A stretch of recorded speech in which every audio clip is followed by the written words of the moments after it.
बातमी बीडमधून मस्साजोग ग्रामपंचायत सरपंच पदाची पोटनिवडणूक पार पडली। पोटनिवडणुकीमध्ये 84% मतदान झालेलं आहे। अश्विनी देशमुख आणि स्वरूपानंद देशमुख यांच्यामध्ये सरपंच पदासाठी लढत आहे। पोटनिवडणुकीमध्ये 1744 मतदारांनी मतदानाचा हक्क बजावला आहे। अधिक माहिती घेऊया, आपले प्रतिनिधी आमिर हुसेन आपल्या सोबत जोडलेले आहेत। आमिर, मतदान पार पडलेलं आहे, कसा मतदारांचा रिस्पॉन्स होता आणि काय नेमकं दिवसभरात घडलंय?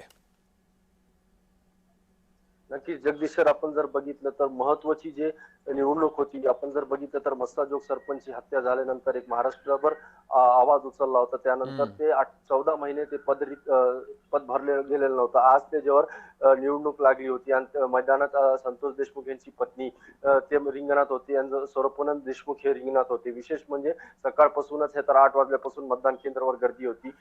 2044 त्या गावातला मतदान होता, त्यापैकी तर 1744 हे मतदान पडलेलं आहे। साधारण 84% मतदान झालेलं आहे। विशेष म्हणजे गेल्या वेळेस जेव्हा संतोष देशमुख होते त्यापैकी 10%नी आता मतदान वाढलेलं आहे।